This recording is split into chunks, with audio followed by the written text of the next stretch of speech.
بسم اللہ والحمدللہ والصلاة والسلام علی رسول اللہ اما بعد۔ میرے عزیزوں، استنباط حدیث میں جیسے صحیح ابن حبان ایک بہت مقام رکھتی ہے نا، انسان کو امام ابن حبان حیران کر دیتے ہیں، اتنی بحوث کرتے ہیں حدیث پر۔ آج ایک اور امام اور محدث کی کتاب کا تعارف کروانا چاہتا ہوں۔ یہ میرے ہاتھ میں شرح الالمام ہے، شرح الالمام بأحادیث الاحکام الامام المجتہد ابن دقیق العید رحمہ اللہ۔ واضح؟ یہ کتاب بھی استنباط حدیث میں ایک بہت بڑا عجوبہ ہے۔ اللہ اکبر! اس جیسی شرح تاریخ اسلام میں کوئی ایسی شرح نہیں ہے جس معیار کی یہ ہے اور جس منہج پر یہ لکھی گئی ہے، جس وسعت کے ساتھ یہ شرح لکھی گئی ہے، ایسی کوئی دنیا میں شرح اور نہیں ہے۔ تو ہم نے اس کو بھی پڑھنا ہے، اس کو بھی ہم نے پڑھنا ہے انشاءاللہ۔ پڑھنا کیا ہے؟ تعارف ہی کروانا ہے آپ کو، تاکہ کتاب آپ کے پاس ہے، پھر آپ اس کو بار بار پڑھیں گے۔ واضح؟ یہ ہے امام ابن دقیق العید رحمہ اللہ۔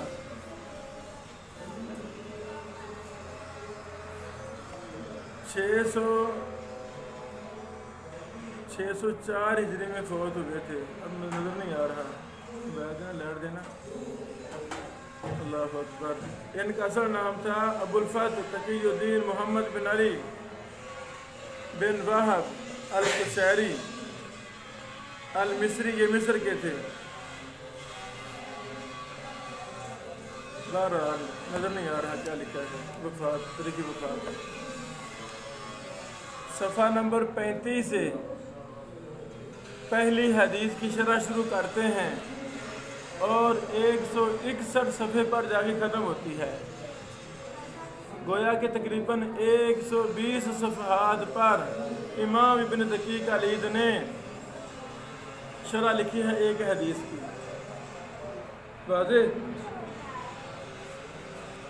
یہ امام ہر حدیث پر بڑی مفصل شرح کرتے ہیں اور کوئی چیز بھی چھوڑتے نہیں۔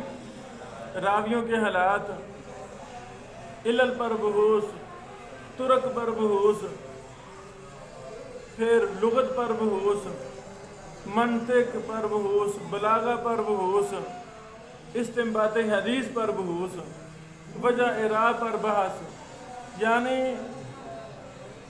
اس حدیث کے ما لہ و ما علیہ ہر فن پر بحث کرتے ہیں۔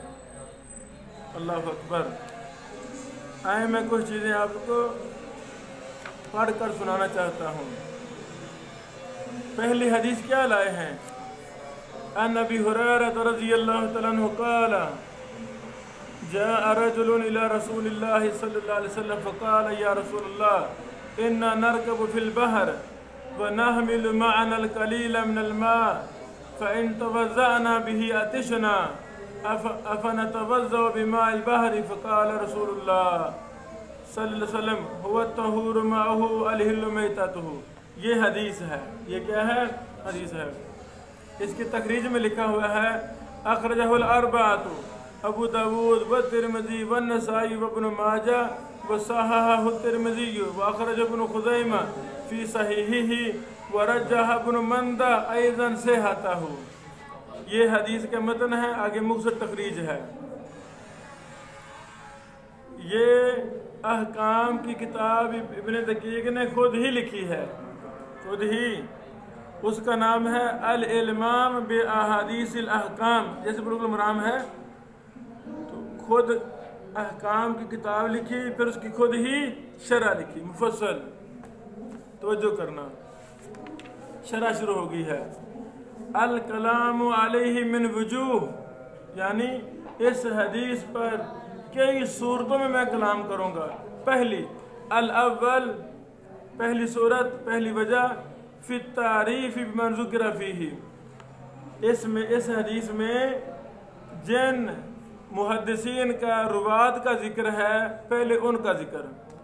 اچھا، سب سے پہلے ابو ہریرہ رضی اللہ عنہ عن ابی ہریرہ، پھر اخرجہ الاربعہ ابو داؤد ترمذی نسائی صححہ ابن خزیمہ ورجح ابن مندہ صحتہ. اب یہ 5-6 محدثین ہیں، روات ہیں، ایک ایک کے حالات لکھیں گے. سمجھا گی آپ کو؟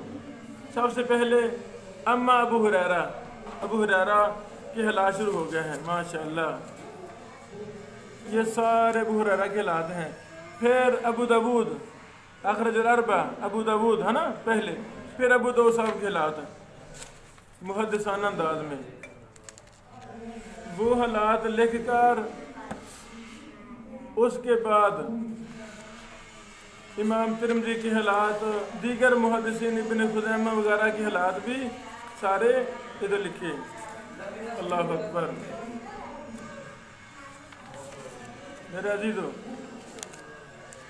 یہ سارے حالات لکھنے کے بعد، یعنی یہ ایک صورت ہے، یعنی جن محدثین کا، صحابہ کا تذکرہ ہے ان کے حالات. اور وہ حالات ویسے نہیں بلکہ بڑے بڑے اہم نکات پر مبنی کئی کتب رجال کا خلاصہ، بڑے بڑے اہم نکات بیان کرتے ہیں، ان کا منہج بھی بیان کر رہے ہیں، سب کچھ بیان کرتے ہیں. اللہ اکبر. آگے دیکھنا، الوجہ الثانی من الحدیث من الکلام الی الحدیث فی تصحیحہ. دوسری صورت، اس حدیث کے صحت و ضعف کے بارے میں کلام. چونکہ حدیث صحیح ہے، پہلے مختصر 2 اقوال لکھے، اب اس پر مفصل بات کر رہے ہیں. اب اس پر مفصل بات کر رہے ہیں. اللہ اکبر. تمام سلف صالحین، محدثین، سلف خلف اپنے تک تمام کے اقوال نقل کر رہے ہیں. علل پر فرماتے ہیں فمن العلل، اس میں علت پر 62 میں ہے، اس پر بات شروع کر رہے ہیں. سبحان اللہ. سمجھا گیا آپ کو؟ یعنی راوی، پھر بعد نے کہا کہ اس میں اضطراب ہے، اس کا بھی حل بتایا. پھر بعد میں نے کہا ہے کہ مجہول راوی ہے، اس کا بھی مفصل جواب دیا، کوئی چیز چھوڑی نہیں. سند اور صحت و ضعف کے تمام بحوث کو لکھا ابن دقیق رحمہ اللہ نے. تیسری وجہ، اللہ اکبر، تیسری وجہ پانی پر کر رہے ہیں. تیسری وجہ پانی کے، سمندر کے پانی کے پاک ہونے پر کر رہے ہیں. چوتھی وجہ فی تفسیر شیئن من مفردات الفاظ، اس حدیث کے جو مفردات ہیں، الفاظ ون کر کے ان پر بات کر رہے ہیں. پہلا لفظ ہے باہر، اس پر بات کر رہے ہیں. فیہ نظران، النظر الاول، پھر اس پر بحث، پھر النظر الثانی، پھر اس پر بحث. سمجھا گئی؟ یعنی مفردات شروع کی ہیں تو ایک ایک لفظ پر، طہور پر بحث، قلیل پر بحث، الحل پر بحث، المیتہ پر بحث. کوئی چیز چھوڑی؟ لغوی بحث بھی ساری مکمل ایک ایک لفظ پر. اس کے بعد الوجہ الخامس فی ذکر شیء من علم العربیہ، عربی علم، اس پر پھر بحث شروع کر دی ہے. ایسا سمجھ؟ یعنی اس حدیث میں جو علوم عربیہ ہیں اس پر بات شروع کر دی ہے. سبحان اللہ. اس میں ترکیبیں بھی لا رہے ہیں، یہ مبتدا کیا بن رہا ہے، خبر کیا ہے، سب ترکیبیں بھی کر رہے ہیں. الوجہ السادس، توجہ فرمانا، فی ایراد شیئن یتعلق بعلم البیان و محاسن الکلام، علم بیان کے مسائل بھی جو اس حدیث میں ذکر ہیں متن میں عربی میں، ان کو ذکر شروع کر دیا ہے. علم بیان بھی، یہ سارے تیسرا چوتھا نقطہ، یہ 4 نکات بیان کی ہیں علم بیان میں. اللہ اکبر. پھر 5ویں وجہ الوجہ سابع، 7ویں وجہ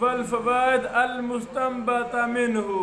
لو جی یعنی اب 7ویں صورت میں امام ابن دقیق العید رحمہ اللہ اس حدیث سے مسئلے اخذ کر رہے ہیں. کیا مسئلے؟ کتنے اخذ کیے مسئلے؟ سبحان اللہ 51 مسائل اخذ کیے امام ابن دقیق نے. 51 کتنے؟ 51. اور ہر مسئلہ تفصیل کے ساتھ لکھا ہے. اس پر مزید دلائل اقوال وہ بھی اشارتاً کرتے ہیں محدثانہ انداز میں. لو جی ایک تو میں پڑھ کے سناتا ہوں. الاولا پہلا مسئلہ فیہ دلیل علی جواز رکوب البحر فی الجملہ.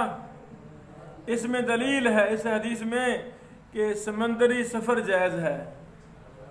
جو بھی سمندر ہے جو بھی اس میں سفر جائز ہے. پہلا مسئلہ یہ نکالتے ہیں. پھر اس پر تفصیلی بات کر رہے ہیں. سبحان اللہ. پھر لکھتے ہیں آخر میں اسی مسئلہ میں کہ بعض نے سمندری سفر کی 3 قسمیں بنائی ہیں. بعض نے مطلق مکروہ کہا ہے, بعض نے جائز, بعض نے ممنوع کہا ہے. پھر اس کی تفصیل لکھ رہے ہیں.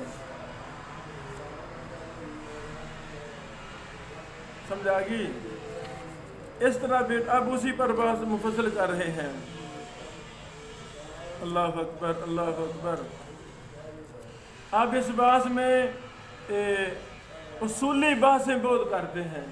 یہ ساری کتاب اصولوں سے, اصول فقہ سے, اصول حدیث سے, اصول منطق سے, اصول بلاغہ سے, اصول گرامر سے, اصول رواج سے, اصول علل سے بری ہوئی ہے یہ کتاب. انشاءاللہ میرا عزم ہے میں اس کو اردو میں شائع کروں گا. اللہ زندگی دے, توفیق دے, ہم اس کو اردو میں شائع کریں گے. اچھا لو میرے بیٹو, ابھی میں ایک اور مسئلہ پڑھ کے سناتا ہوں آپ کو. سبحان اللہ. وہ مسائل اخذ کرتے ہیں امام یعنی ابن دقیق جو انسان سوچتا بھی نہیں ہے. 20واں مسئلہ کیا اخذ کیا؟ اضافت الماء الى البحر لا يشترط في صحتها ان تكون في المقر لانه ينطلق عليه ماء البحر وان اخذ منه ما هو في العرف فيمكن ان يستدل بذلك على مسائل بعد نقله الماء البحر. واضح. 21واں مسئلہ دلالت اللفظ على الشيء نسبت بینۃ بین المدلول فائدہ ثابتت تلک نسبہ فلیس من شرط ثبوتها اللہ تکون معارضۃ بما هو اقوى منہ. لو جی سبحان اللہ.